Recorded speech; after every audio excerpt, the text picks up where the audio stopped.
नमस्कार दोस्तों, आज मैं आपके सामने राष्ट्रीय शिक्षा केंद्र से प्रेषित अर्धवार्षिक मूल्यांकन 2023-24 का जो कक्षा 7 का पेपर है गणित का हिंदी मीडियम का, वो मैं लेके आया हूँ और उसका कैसे सॉल्व करना था कैसे सॉल्व करना है। बच्चे एक बार इसका रिवीजन जरूर करें, इससे वो अगले वाले पेपर में उनको इससे लाभ मिलेगा। तो कैसे उन प्रश्नों को सॉल्व करना था, चलिए अपन लोग अवधारणाओं के साथ उस पेपर के सॉल्यूशन को समझते हैं। तो आइए जानते हैं क्या आंसर उनके हो सकते हैं। तो यहाँ पे जो पहला प्रश्न आता है, प्रश्न नंबर 1 कि पूर्ण संख्याओं के लिए गुणात्मक तत्समक है। तो यह गुणात्मक तत्समक से उस संख्या से होता है जिसका गुणा करने पर संख्या में कोई फर्क नहीं पड़ता है। तो अपन जानते हैं कि ऐसी जो नंबर होता है वो 1 होता है। गुणात्मक तत्समक क्या होता है? 1 होता है, क्योंकि अपन जानते हैं 1 का किसी भी संख्या में गुणा करेंगे कोई भी फर्क नहीं पड़ता है। तो गुणात्मक तत्समक एक ऐसी संख्या होती है जिसका अपन किसी भी संख्या में गुणा करें तो कोई फर्क नहीं पड़े। इसलिए पहले वाले प्रश्न का उत्तर ये सही होगा, बी नंबर का 1। आइए दूसरा प्रश्न देखते हैं और इसमें देख रहे हैं यहाँ पर लोग के ऐसा पूर्णांक युग्म जिसका योग 0 हो। तो ऐसी संख्या अपन को उसमें देखना है जिसमें 0 आंसर आएगा। तो अपन देख सकते हैं सभी में इसमें अपन देख सकते हैं ऋण का 7 है और धन का 7 भी आपस में कट जाएंगे, 0 आएगा। बाकी सब में नहीं आएगा 0। यहाँ पे 0 योग किसका आएगा? ए नंबर वाले का आएगा यहाँ पर। तो दूसरे प्रश्न का उत्तर ए नंबर का सही होगा, ऋण 7 और धन 7 ये, क्योंकि ये आपस में कट जाएंगे और यहाँ पे 0 आएगा, यानी कि ये वाला युग्म अपन को 0 दे देगा। तो दूसरे प्रश्न का उत्तर ए नंबर का सही होगा। चलिए आगे बढ़ते हैं और देखते हैं प्रश्न नंबर 3। और प्रश्न नंबर 3 में किसी भी पूर्णांक ए के लिए a भागित 1 का मान क्या होगा। तो यहाँ पे बात ये आती है कि अगर अपन लोग 1 का किसी में भाग देते हैं तो संख्या में कोई भी फर्क नहीं पड़ता है, संख्या जो के त्यों रहती है। तो 1 का भाग देने पर जो वैल्यू आएगी इसकी वो सेम की सेम a आएगी। तो यहाँ कौन सा a है देखते हैं अपन लोग। तो देखो ये है सी नंबर का, इसमें a लिखा हुआ है, इसकी वैल्यू a आएगी क्योंकि 1 का भाग देने पर कोई भी फर्क नहीं पड़ता है। तो ये तीसरे प्रश्न का उत्तर सी नंबर का सही होगा, a। अब आता है चौथा प्रश्न, इसमें लिखा है भिन्न 3/7 का व्युत्क्रम क्या होगा। तो व्युत्क्रम का मीनिंग ये होता है कि जब अंश हर रहते हैं उसमें तो अंश हर को अपनी जगह पे बदल दिया जाता है। जब व्युत्क्रम निकाला जाता है तो अंश हर जो होते हैं उनको आपस में बदल दिया जाता है। तो अपन लोग देख सकते हैं 7 ऊपर आ जाएगा और 3 नीचे आ जाएगा। यहाँ पे जो 7/3 हो जाएगा, यानी 3/7 का व्युत्क्रम निकालेंगे तो 7/3 आएगा। तो चौथे प्रश्न का उत्तर डी नंबर का सही होगा, 7/3। ठीक है दोस्तों, आगे बढ़ते हैं तो देखते हैं पांचवा प्रश्न। यहाँ पर आंकड़े 1, 2, 3, 4, 5 का परिसर है। तो यहाँ परिसर की जब बात आती है, किसी भी आंकड़ों का अपन लोग परिसर निकालते हैं, तो ऐसी कंडीशन में परिसर जो होता है वो सबसे बड़ी संख्या और सबसे छोटी संख्या का अंतर होता है निकालने के लिए। सबसे बड़ी संख्या अपन देख पा रहे हैं यहाँ पे 5 है और सबसे छोटी संख्या यहाँ पर 1 है। तो 5 और 1 का जब अंतर अपन लोग निकालेंगे तो 4 आएगा। यानी कहने का मतलब जो होता है परिसर का जो सूत्र होता है वो होता है उच्च मान या उच्चतम मान माइनस न्यूनतम मान, या उच्च कह सकते हैं अपन लोग सबसे बड़ा मान ऋण सबसे छोटा मान। तो ये 5 में से 1 गया तो 4, यहाँ 4 आना चाहिए परिसर इसका सवाल का। तो पांचवें प्रश्न का उत्तर ये चौथा वाला सही होगा, है ना, 4, ए नंबर का होगा 4। ठीक है, आगे बढ़ते हैं और देखते हैं अपन लोग छठवां प्रश्न। पूर्ण संख्याओं के लिए ये खाली स्थान आ गए यहाँ पर। और प्रश्न नंबर जो 6 है वो देखते हैं पूर्ण संख्याओं के लिए योज्य तत्समक कितना होता है। देखो योज्य तत्समक का मीनिंग ये होता है कि एक ऐसी संख्या जो किसी भी संख्या में जोड़ी जाए तो कोई फर्क ना पड़े, उसे अपन लोग योज्य तत्समक कहते हैं, और वो होता है 0। यहाँ पे 0 भरा हुआ है जगह पर। ठीक है, सातवां प्रश्न अपन लोग देखते हैं। सातवें प्रश्न में अपन देख पा रहे हैं कि 0.1 और 551.7 का गुणनफल। तो गुणनफल अपन जब करते हैं इन दोनों दशमलव वाले संख्याओं का तो इस तरह से गुणा होता है। जब गुणा करेंगे उसमें गुणा करने पर 1 का गुणा करने पर वही का वही आएगा, लेकिन यहाँ पर 1 अंक बाद दशमलव इसमें है और 1 अंक बाद दशमलव इसमें है। तो कितने अंक बाद हो गया? 1 और 1 2 अंक बाद। तो उनका गुणा करने पर अपन लोग इसमें 2 अंक बाद दशमलव लगा देंगे, 7 और 1 के बाद दशमलव यहाँ पे, यानी 5.17 इसका गुणा आएगा। यानी कि यहाँ गुणनफल में अपन लोग 5.17 भर देंगे। ठीक है, आगे बढ़ते हैं और देखते हैं 8वां प्रश्न देख लेते हैं। 8वें प्रश्न में लिखा हुआ है कि ऋणात्मक पूर्णांकों की संख्या सम होने पर उसका गुणनफल क्या होता है। जब ऋणात्मक पूर्णांक जिनका अपन लोग गुणा कर रहे हैं वो सम संख्या में होते हैं, जैसे कि 2, 4, 6, 8 इस तरह से होते हैं ऋणात्मक पूर्णांक, तो उनका जो ऋण होता है वो गायब हो जाता है, यानी कि वो संख्या धन की बन जाती है।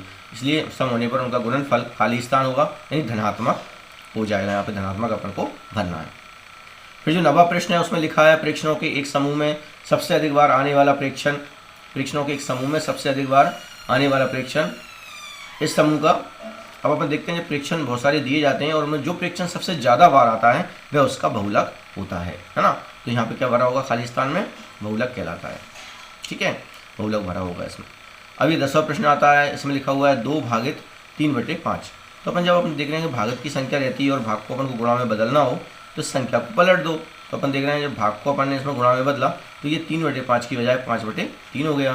तो हर का ऊपर गुणा हो गया, 5 दूनी 10 और बटे में 3 यानी 10/3 इसका आना चाहिए उत्तर। तो यहाँ पे खाली स्थान में 10/3 भरा होगा।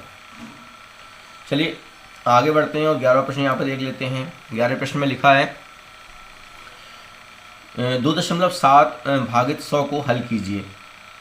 तो जब अपन लोग 2.7/100 को हल करेंगे तो दशमलव को अपन लोग हटाएंगे या दशमलव को अपन लोग ना हटाएं, अगर दशमलव में ही इसका आंसर अपन को चाहिए तो अपन लोग 100 का जब भाग देंगे तो 2 चूँकि 1 के बाद 2 यहाँ पे 0 हैं तो दशमलव 2 अंक बाद लेफ्ट में चला जाएगा, है ना, लेफ्ट साइड चला जाएगा।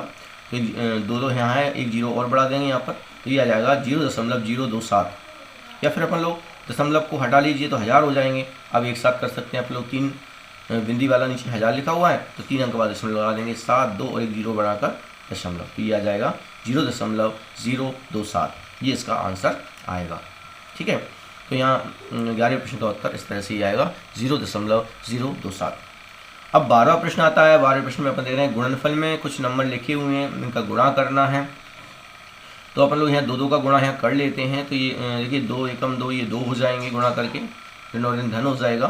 फिर ये 4 तिया 12 हो जाएगा।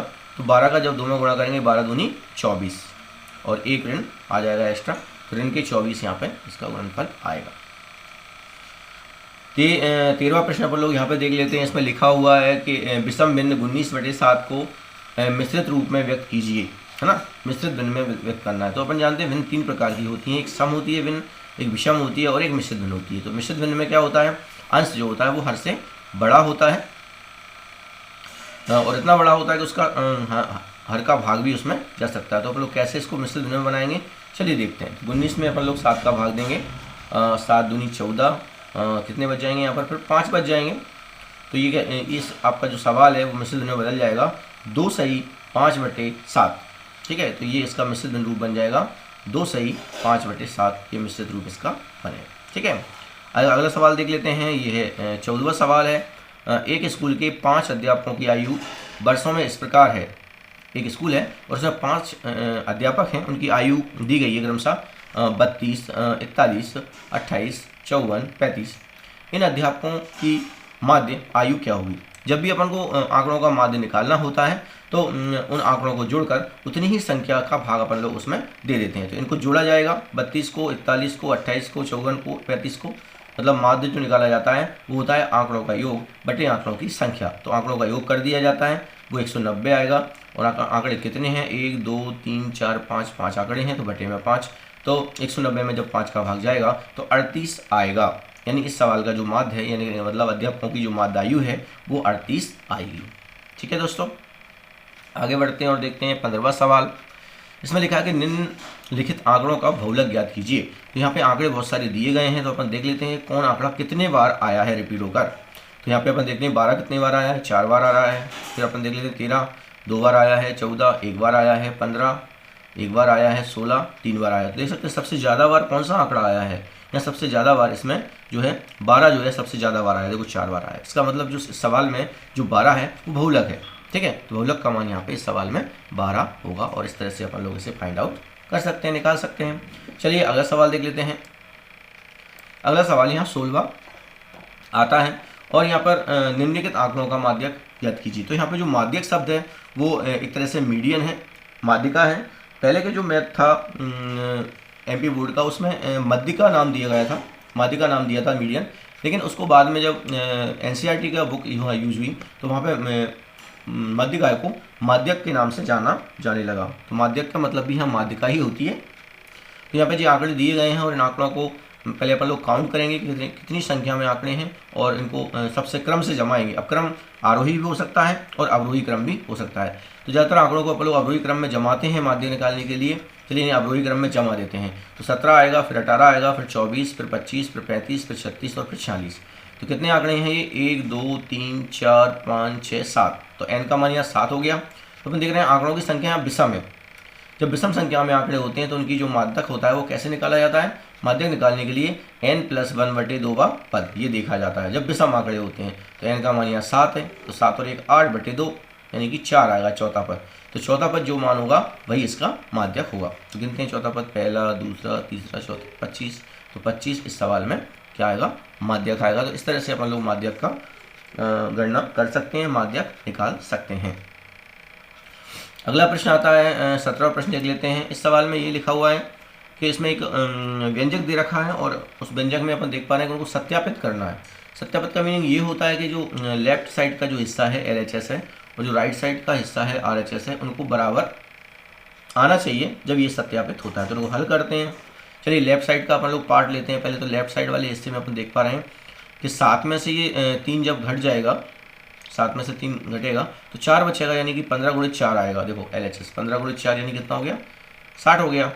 फिर अपन राइट हैंड साइड को लेते हैं, RHS को ले लेते हैं। तो यहाँ पे देखो ये हो जाएगा 15 × 7 = 105 और ये यहाँ 15 × 3 = 45, ऋण के 45 हो जाएंगे।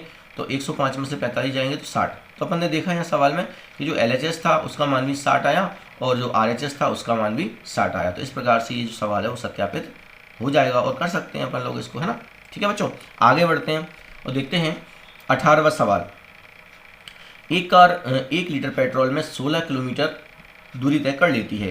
तो अपन को 2 सही 3/4 लीटर पेट्रोल में कार कुल कितनी दूरी चलेगी ये अपन को यहाँ पे बताना है। तो बात यहाँ पे ये आती है कि पहले जो बटे वाला जो सही बटे वाला रूप है उसको मिश्रित भिन्न में जो लिखा हुआ है मान, उससे पहले अपन लोग विषम भिन्न में तब्दील करेंगे, मतलब उसको बटे में बदल देंगे। तो ये बटे में कैसे बदलते हैं?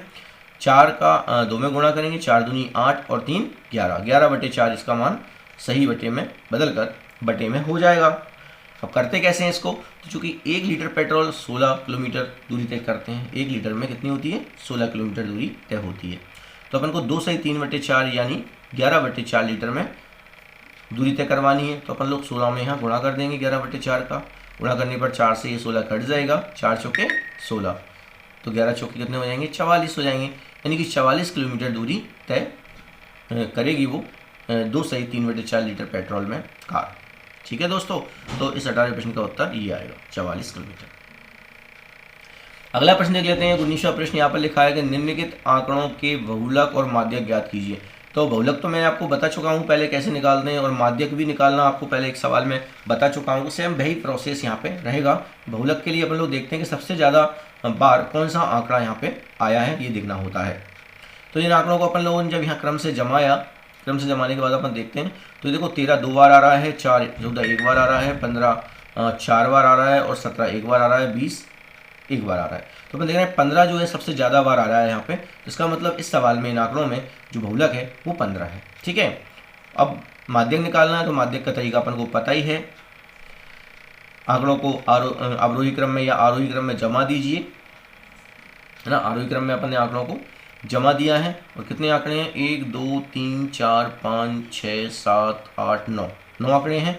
तो इसका जो माध्यक निकालना है उसके लिए 9 और 1 10, 10/2 यानी कि 5वां। तो 5वां जो मान आएगा इसमें क्रम में वही इसका माध्यक हो जाएगा। तो पहला, दूसरा, तीसरा, चौथा, 5वां यानी 15 इसका माध्यक होगा। ठीक है दोस्तों, आगे बढ़ते हैं और देखते हैं अन्य सवालों को देख लेते हैं। तो यहाँ 20वां प्रश्न जो आया है वो देख लेते हैं। उसमें लिखा है कि एक समबहुभुज की प्रत्येक भुजा की लंबाई 2.5 सेंटीमीटर है और बहुभुज का परिमाप 12.5 सेंटीमीटर है। तो इस बहुभुज में कितनी भुजाएं होंगी ये अपन को पता करना है। तो भुजाओं का मान निकालने के लिए जो बहुभुज का जो परिमाप होता है, परिमाप बटे एक भुजा का माप, ये अपन लोग यहाँ पे यूज करेंगे। तो भुजाओं की संख्या अगर निकालनी है तो परिमाप बटे एक भुजा का माप। तो परिमाप है 12.5 और भुजा का एक भुजा का माप है 2.5, 2.5। जब इसको अपन काटेंगे यहाँ पर तो ये 2.5 का यहाँ पे भाग देंगे तो ये 5 बार यहाँ कट जाएगा, है ना। तो ये 5 यहाँ पे आएगा। इसका मतलब इस बहुभुज में 5 भुजाएं हैं। तो इस सवाल का जो आंसर है 20वें प्रश्न का उत्तर वो 5 आएगा। ठीक है दोस्तों, आगे बढ़ते हैं और देखते हैं 21वां प्रश्न। इस वाले प्रश्न में अपन लोग देख पा रहे हैं कि एक 2 भिन्न दी गई हैं भाग में और वो भी सही बटे वाले फॉर्म में दी गई हैं, मिश्र भिन्न के रूप में दी गई हैं। 3 सही 1/5 भागित 1 सही 2/3। तो अपन जो इस सवाल को करने के लिए सबसे पहले जो सही बटे वाला रूप है उसे बटे वाला बनाएंगे। तो ये हो जाएगा 5 दिया 15 और 1 16, 16/5 बन जाएगा ये पहला वाला। देखो ये बन गया। फिर यहाँ पर 3 एकम 3 और 2 5, 5/3 बन जाएगा। देखो ये बन गया। अब भाग वाली स्थिति को गुणा में बदलने के लिए इस संख्या को पलट दीजिए, है ना। तो ये 5/3 की जगह 3/5 हो जाएगा। ये गुणा में बदल गया। अब हर का हर में गुणा कर दीजिए और अंश का अंश में। 16 3 48 हो जाएगा और 5 25। तो 48/25 इस सवाल का आंसर आना चाहिए। आगे बढ़ते हैं और देखते हैं 22वां प्रश्न। 22वें प्रश्न में क्या दिया हुआ है। 22वां जो प्रश्न है, गणित की एक परीक्षा में विद्यार्थियों के एक समूह द्वारा 100 में से प्राप्त अंक आए हैं 85, 76, 90, 85, 39, 48, 56, 95, 81 और 75। तो ज्ञात क्या करना है, ये दो बातें यहाँ पे अपन को निकाल के इस सवाल में बतानी होंगी। पहली है विद्यार्थियों द्वारा प्राप्त अंकों का परिसर। तो परिसर जब निकाला जाता है अंकों का तो उसमें ध्यान रखा जाता है कि सबसे बड़ी संख्या कौन सी है वो वाली और माइनस सबसे छोटी वाली संख्या। तो परिसर का जो सूत्र होता है वो होता है सबसे बड़ी संख्या माइनस सबसे छोटी संख्या, यानी उच्चतम मान ऋण न्यूनतम मान। तो उच्चतम मान अपन लोग देख पा रहे हैं इन आंकड़ों में 95 है, 95 है और न्यूनतम मान इसमें देख पा रहे हैं 39 है। ठीक है, तो उच्चतम मान 95 है और न्यूनतम मान 39 है। जब इन्हें अपन लोग घटाएंगे, इनका अंतर निकालेंगे तो 56 आएगा। यानी इस सवाल में जो परिसर है वो 56 आना चाहिए। दूसरा वाला प्रश्न है, इसका दूसरा वाला जो हिस्सा है प्रश्न का वो ये है कि समूह द्वारा प्राप्त माध्य अंक, माध्य निकालना है। और माध्य निकालने का प्रोसेस ये होता है कि आंकड़ों का योग बटे आंकड़ों की संख्या। तो इन आंकड़ों को जोड़ा जाएगा तो आंकड़ों को जोड़ने पर 730 आएगा और आंकड़े अपने पास कितने हैं 1 2 3 4 5 6 7 8 9 10, 10 आंकड़े हैं तो बटे में 10 आएगा। यानी आंकड़ों का योग ऊपर आएगा और आंकड़ों की संख्या नीचे आएगी। जब 730 में अपन लोग 10 का भाग देंगे तो बिंदी से बिंदी कट जाएगी और 73 आएगा। तो इस सवाल में दूसरा जो हिस्सा है समूह द्वारा प्राप्त माध्य अंक वो 73 आएगा। ठीक है दोस्तों, आगे बढ़ते हैं और देखते हैं अगला वाला प्रश्न। अब यहाँ पे जो 23वां प्रश्न यहाँ पे आता है उसमें अपन लोग देख पा रहे हैं, उसमें लिखा हुआ है कि दोपहर 12 बजे तापमान 0 से 12 डिग्री ऊपर था। कहने का मतलब 12 डिग्री सेंटीग्रेड तापमान प्लस में चल रहा था दोपहर को 12 बजे।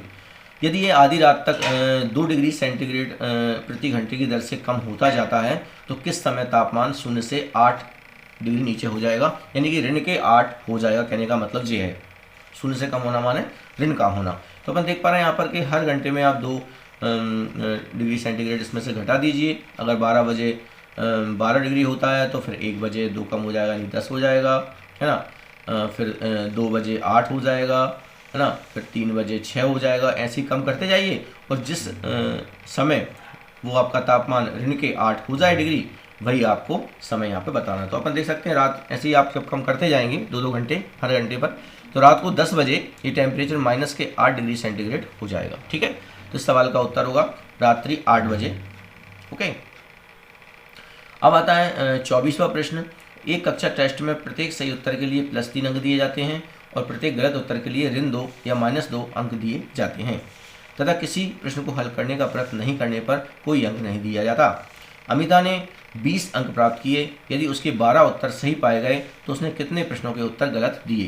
तो यहाँ पे बात ये आती है कि अगर 12 उत्तर सही हैं तो उसके जो नंबर हैं 12 उत्तर अगर सही हैं तो अपन देख रहे हैं 12 की 36 नंबर उसको मिलना चाहिए, लेकिन मिल कर रहे हैं 20। यानी कहने का मतलब ये है कि बताइए 36 में से 20 कब मिलेंगे, कितने नंबर इसके कट गए हैं। तो उसके 16 नंबर कट गए हैं। और 16 नंबर कैसे कटे होंगे, हर नंबर का 2 अंक है तो 8 दूनी 16। तो यहाँ पे अपन देख सकते हैं कि सही प्रश्न होने पर 12 उत्तर सही दिए थे तो 12 की 36 हो जाएंगे। तो गलत प्रश्न कितने दिए होंगे उसने, 8 दूनी 16। 8 प्रश्न उसने गलत दिए होंगे, इससे -2 के हिसाब से उसके नंबर 16 यहाँ कट गए और 20 अंक प्राप्त हुए हैं। इसका मतलब 8 उत्तर उसने गलत दिए हैं बच्चे ने। ठीक है, तो 8 प्रश्नों के उत्तर उसने गलत दिए हैं, ये सवाल का आंसर होगा। फिर 25वां प्रश्न यहाँ पे आता है, उसमें लिखा है कि एक विद्यालय के 20 विद्यार्थियों से उनके मनपसंद रंग का नाम बताने के लिए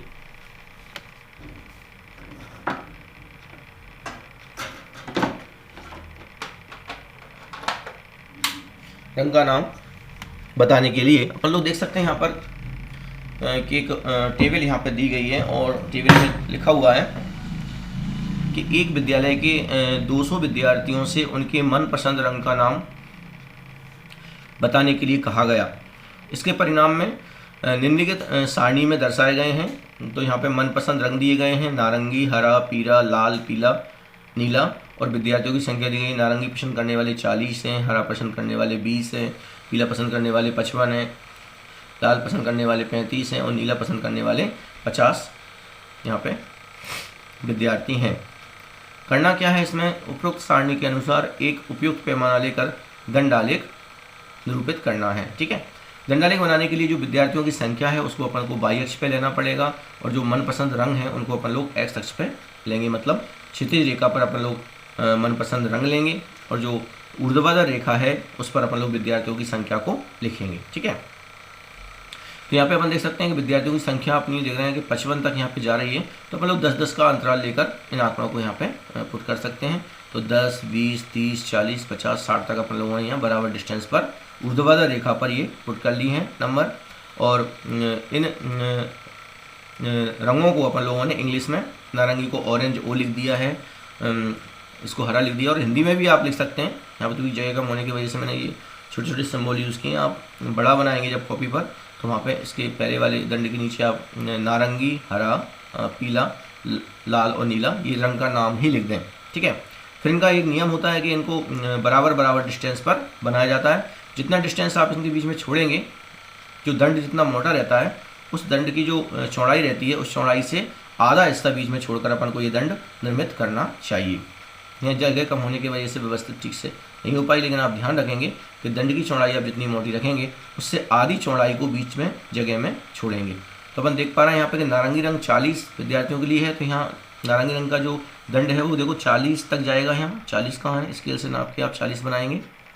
फिर जो ग्रीन है, हरा है, वो 20 तक जाएगा, स्केल से नाप के आप 20 तक बनाएंगे। जो आपका येलो है, पीला है, वो 55 तक जाएगा, तो 55 तक आप स्केल से नाप के इसको दंड को बनाएंगे। और लाल जो है, रेड है, वो 35 तक आप इस दंड को लेके बनाएंगे। और जो ब्लू है उसे 50 तक आप स्केल की सहायता से दंड को बनाएंगे और इन पर इनकी संख्या भी लिख देंगे। तो इस तरह से एक दंड आलेख निरूपित हो जाएगा इन आंकड़ों का। इस तरह से अपन लोग दंड आलेख एग्जाम में बना सकते हैं। ठीक है, ये तो दंड आलेख बनाने की बात हो गई। अब कुछ प्रश्न दिए गए हैं, उनके आंसर भी अपन को इसके अकॉर्डिंग देने होंगे। तो पहला हिस्सा इसमें जो आता है वो ये है कि कौन सा रंग सबसे अधिक पसंद करते हैं। निश्चित है कि बच्चों की संख्या सबसे ज़्यादा कहाँ हो रही है, देखिए पीले रंग पर हो रही है। तो पीले रंग पर देखो 55 बच्चे आ रहे हैं, इसका मतलब पीला रंग बच्चे ज़्यादा पसंद कर रहे हैं। तो इसका जो दूसरे का जो पहला है, कौन सा रंग सबसे अधिक पसंद करते हैं, पीला, इसका आंसर होगा पीला। दूसरा प्रश्न क्या कहता है, पीला रंग पसंद करने वाले विद्यार्थियों की संख्या लाल रंग पसंद करने वाले विद्यार्थियों की संख्या से कितनी ज़्यादा है। तो पीला रंग पसंद करने वाले जो विद्यार्थी हैं वो है 55 और लाल रंग पसंद करने वाले हैं 35। तो पीला कितना ज़्यादा हो रहा है, 35 से 20 ज़्यादा हो रहा है। तो यहाँ पे इसका आंसर 20 आएगा, यानी पीला और लाल घटा देंगे तो 55 35 घटाएंगे, 55 से 35 तो 20 आएगा, तो 20 यहाँ पे आएगा। ठीक है, अब 26वां प्रश्न यहाँ पे आता है, वो देख लेते हैं अपन लोग। तो 26वें प्रश्न में लिखा है कि पंकज अपने बगीचे में 4 छोटे पौधे एक पंक्ति में लगाता है। 2 क्रमागत छोटे पौधों के बीच की दूरी 3/4 मीटर है। तो प्रथम और अंतिम पौधे के बीच की दूरी बताइए। तो अपन को 4 पौधे यहाँ पे लगाना है। तो देखिए डिस्टेंस क्या हो जाएगी, यहाँ पर अपन देख पा रहे हैं, यहाँ पे प्रथम और अंतिम पौधे के बीच की दूरी बतानी है। तो देखो ये 4 पौधे मैंने लगा दिए हैं, तो हर पौधे के बीच की डिस्टेंस 3/4 मीटर है। 3/4 मीटर इसकी हो गई, 3/4 मीटर इसकी हो गई और 3/4 मीटर इसकी दूरी हो गई। तो अपन जब शुरू वाले और अंतिम वाले के बीच की दूरी देखेंगे तो ये तीनों जो दूरियां हैं वो जोड़ देंगे। तो 3/4 3/4 3/4 जब जोड़ेंगे तो 9/4 हो जाएगा, यानी कि प्रथम और अंतिम पौधे के बीच की दूरी 9/4 मीटर हो जाएगी दोस्तों।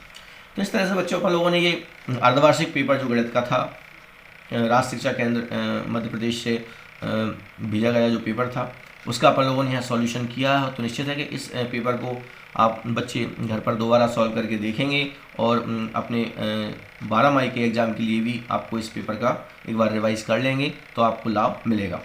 तो बच्चों अगर आपको ये वीडियो पसंद आई हो तो आप इस वीडियो को ज़रूर अपने दोस्तों में शेयर करें और मेरे चैनल को सब्सक्राइब करें। धन्यवाद साथियों।